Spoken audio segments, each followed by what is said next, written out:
वाले हैं weight loss and weight gain, दोनों में डिफरेंस क्या है, कैसे हम अपनी डाइट को प्लान करें कि हम गेन कर पाएँ, कैसे हम प्लान करें कि हम लॉस कर पाएँ।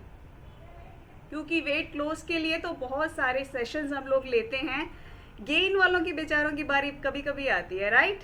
तो आप में से कोई है जो यहाँ पे कॉल पे है और वो वेट गेन कर रहा है, वेट गेन के लिए अपना एफर्ट डाल रहा है, या अभी इच्छुक हैं, करने वाले हैं, आपके बच्चों के लिए, अपने आसपास वालों के लिए, अपने रिलेटिव्स के लिए कोई आपकी नॉलेज में है जिसको गेन करना चाहिए और आप उसके लिए इंटरेस्टेड हो। अच्छा, किसी को इंटरेस्ट नहीं है गेन वाले प्रोसेस में? गेन कैसे करते हैं, वेट गेन कैसे करते हैं? हैंड रेस करिए, नॉर्मल वाला कर लीजिए अगर आपको इलेक्ट्रॉनिक वाला नहीं करना आता, इस तरीके से। ग्रेट, हमारे विजय लक्ष्मी मैम ऑलवेज रेडी हैं सबकी हेल्प करने के लिए। मेरा शायद थोड़ा सा नेटवर्क चैलेंज है, मेरी बात कम समझ में आ रही है, आई थिंक ऐसा ही है। आवाज़ क्लियर है मेरी? मैम थोड़ी थोड़ी रुक रही है। ओके ओके, चलिए, थोड़ा सा मुझे लग रहा है नेटवर्क चैलेंज स्लो हो रहा है, तो फिर भी हम अच्छे से एफर्ट करेंगे, आज का सेशन लेंगे बहुत बढ़िया तरीके से। तो गेन और लॉस में क्या फ़र्क है, दोनों को करने का तरीका कैसे डिफरेंट है, चलिए बात करते हैं इस पे। सबसे पहले तो हमें इसके लिए डिसीजन लेना, रीज़न पता होना बहुत ज़रूरी है। चाहे हम गेन कर रहे हैं, चाहे वेट लॉस कर रहे हैं, इसका रीज़न पता होना चाहिए क्यों कर रहे हैं हम। कई बार मोस्ट ऑफ द टाइम क्या होता है, हमारे पास रीज़न बहुत नेगेटिव होता है। सामने वाले ने बोल दिया, अरे इतनी क्यों सेहत बढ़ा रखी है, इतना क्यों फैलता जा रहा है, वो नेगेटिव रीज़न है हमारे पास। या कई बार क्या होता है, तेरे को तो हल्की सी हवा भी उड़ा के ले जाए, तो हम थोड़ा चिढ़ जाते हैं, फिर हम सोच लेते हैं अरे मुझे गेन करना है। मतलब एक गुस्से वाली फीलिंग, एक नेगेटिव वाली फीलिंग के साथ कभी भी लंबे टाइम तक गेन या लॉस का प्रोसेस Recording in progress. कर पाते। ओके, चलिए ग्रेट। तो लंबे टाइम तक उसको प्रोसेस को बना के रखना मुश्किल है अगर हम किसी नेगेटिव फीलिंग के साथ, नेगेटिव गोल के साथ, या एक नेगेटिव वाई के साथ अगर हम लॉस और गेन का प्रोसेस शुरू करते हैं तो वो सही नहीं है, राइट। तो हमें क्या सोच के शुरू करना है, हमारे अंदर क्या फीलिंग आनी चाहिए, सबसे पहले ये इम्पोर्टेंट है। हमारे अंदर फीलिंग आनी चाहिए कि हमें अपनी स्ट्रेंथ बढ़ानी है, हमारी कमज़ोरियों को हमने दूर करना है, राइट। हम मतलब कि बहुत अच्छे से भाग दौड़ के अपना सब काम एक्टिवली कर पाएँ, मतलब कि लेज़ीनेस हमारे पास ना आए। क्योंकि दोनों ही केसेस में, चाहे हम गेन कर रहे हैं, चाहे हम अंडर वेट हैं, चाहे हम ओवर वेट हैं, दोनों ही केसेस में हमारी बॉडी वीक हो जाती है, लेज़ी हो जाती है, काम करने का दिल नहीं करता। तो कुछ भी हो, सब कुछ मतलब जब हमारा वज़न ज़्यादा बढ़ा हुआ है तो बॉडी इतनी भारी लगती है, उसको उठा के चलना मुश्किल है। और अगर हम अंडर वेट हैं तो बॉडी में इतनी ताकत ही नहीं होती कि हम अच्छे से काम कर पाएँ। दोनों ही केसेस में हमने गोल क्या बनाना है, अपनी बॉडी को स्ट्रेंथ देनी है, अपनी बॉडी को एनर्जाइज बनाना है, इस सोच के साथ आगे बढ़ना है। क्योंकि कई बार क्या होता है, हम काउंटिंग में वज़न ना बढ़ा पाते हैं जल्दी से, ना हम जल्दी से कम कर पाते हैं, फिर हम नेगेटिव हो जाते हैं, अरे मेरा तो 1 किलो ही बढ़ा है, पूरा महीना बीत गया सिर्फ 1 किलो बढ़ा है, अरे पूरा महीना मैं अच्छे से एक्सरसाइज कर रही थी, मेरा तो सिर्फ 2 किलो ही कम हुआ है, इतनी कोशिश की, इतना न्यूट्रिशन खाया, इतना वर्कआउट किया, सिर्फ 2 किलो का रिजल्ट आया है। तो इसीलिए गिनती पे नहीं, आप चेक कीजिए आपके अंदर कितना चेंज आया है, आपकी बीमारियों से लड़ने की ताकत कितनी बढ़ी है, आप कितना एनर्जी से काम कर पाते हैं, कितना पॉजिटिवली आप हर चीज़ को फटाफट से मैनेज कर पाते हैं, आपकी सोच कितनी पॉजिटिव होती जा रही है, आपका माइंड कितना शार्प होता जा रहा है, कितना खुश रहने लगे हैं, कितना बीमारियों से दूर रहने लगे हैं। ये जब आप सोचना शुरू कर देंगे ना तो नेगेटिविटी बिल्कुल पास नहीं आएगी। क्योंकि गेन और लॉस दोनों ही चीज़ों में हमारे अंदर कई बार क्या होता है, बहुत सारी प्रॉब्लम्स आती हैं, रिजल्ट आते आते टाइम लग सकता है।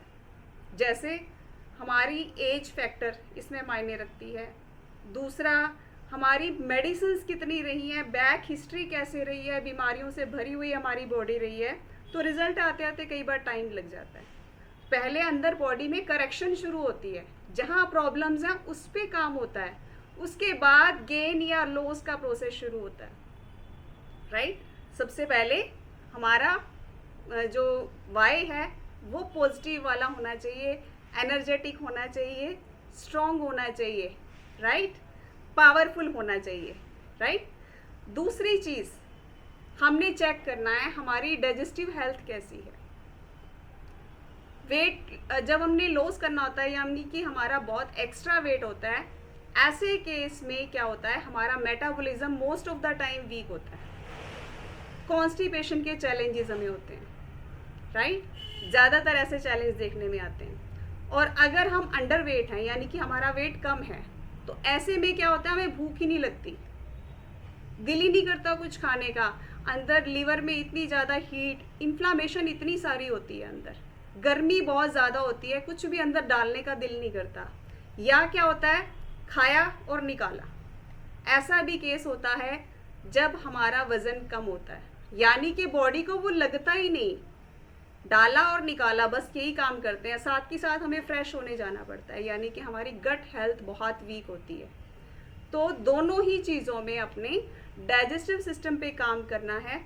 गेन में हमें जो है सिंपली प्रोबायोटिक ऐड कर सकते हैं अगर हमें बार बार फ्रेश होने जाना पड़ता है, या अगर बहुत ज़्यादा अंदर इन्फ्लामेशन है तो एलो प्लस ऐड करनी है साथ में, उसको कंप्लीट करने के लिए, गेन के प्रोसेस को अच्छा बनाने के लिए। और वेट लॉस में ये भी हमें ही चेक करना है कि हमारे डाइजेस्टिव हेल्थ में क्या चैलेंज है। क्या हम फ्रूट सैलेड बहुत कम लेते थे पहले, राइट, तो कॉन्स्टिपेशन का चैलेंज कई बार बहुत ज़्यादा है, तो ऐसे में वेट लॉस में क्या करना है, हमने फाइबर इंटेक अच्छा करना है। उसके लिए फ्रूट सैलेड के साथ साथ हमें साथ में शुरुआत में फाइबर कॉम्प्लेक्स पाउडर के रूप में या जो है टैबलेट के रूप में, जो आपको बजट में आता है, पाउडर वाले का रिज़ल्ट बहुत ज़्यादा है, अच्छा है, और बाकी आपके बजट अपने जो है कोच के साथ बैठ के डिस्कस करिए, उसके अकॉर्डिंग फाइबर ऐड कीजिए, राइट। और वेट गेन में क्या है, हमें फाइबर कम लेना है, जितना का ज़रूरत है बॉडी में उतना ही डालना है, क्योंकि फाइबर अगर हम ज़्यादा लेंगे तो क्या होगा, हम अनाज कम ले पाएंगे। और गेन में क्या है, हमें तो अनाज ज़्यादा लेना है, बढ़ाना है ना हमने वज़न, तो वहाँ पे फ्रूट सैलेड लेना है बट एक लिमिट में लेना है, राइट, ये दोनों में डिफरेंस है। उसके बाद हमने क्या करना है, वज़न घटाने में कैलोरी को कम रखना है, वज़न बढ़ाने में कैलोरी को बढ़ाना है। उसके लिए क्या होगा, वेट लॉस में 5 मील बताए जाते हैं, ब्रेकफास्ट, लंच, डिनर और बीच के 2 स्नैक्स। ये 5 मील क्यों बताए जाते हैं कि एकदम से बहुत ज़्यादा हैवी ना खाएं जिससे हमारा मेटाबॉलिज्म गड़बड़ हो जाए। 5 मील छोटे छोटे, जितनी आपकी भूख है उसके अकॉर्डिंग लें, मेटाबॉलिज्म भी अच्छा हो जाएगा, डाइजेस्टिव सिस्टम अच्छा हो जाएगा, तो क्या होगा, वेट लॉस करना थोड़ा आसान हो जाता है, राइट। और गेन के केस में कैलोरीज हमने बढ़ानी होती है, तो वहाँ पे हमने 5 की बजाय 7 या 8 मील ले सकते हैं, 7 या 8, जितना आपका डाइजेस्टिव सिस्टम शुरू में अलाउ करता है, धीरे धीरे बढ़ा सकते हैं, यानी कि वहाँ पे हमने कैलोरीज बढ़ानी है। तो उसमें 3 एक्स्ट्रा शेक आपके 5 मील के साथ साथ, ब्रेकफास्ट हैवी वाला अनाज वाला करना है, लंच भी पूरा अनाज के साथ करना है, और डिनर भी पूरा अनाज के साथ करना है। उसके साथ साथ 2 स्नैक्स भी हमें लेने हैं, राइट। उसके साथ साथ हमने 2 या 3 शेक एक्स्ट्रा ऐड करने हैं, वो आपके बजट पे आप 2 कर पाते हैं या 3 कर पाते हैं, यानी कि सुबह के ब्रेकफास्ट के बाद शेक लेना है, यानी कि वहाँ पे कैलोरी और बढ़ जाएगी, राइट, पिया भी जाएगा, मील भी एक्स्ट्रा चला जाएगा, और कैलोरी भी प्लस हो गई, और अच्छे वाली हेल्दी वाली न्यूट्रिशियस कैलोरी ऐड हो गई, राइट। तो वहाँ पे हमने क्या किया, लॉस में क्या किया, हमने ब्रेकफास्ट में सिर्फ शेक लिया, गेन में क्या किया, ब्रेकफास्ट करने के बाद शेक लिया, तो हमारी कैलोरी उससे बढ़ गई।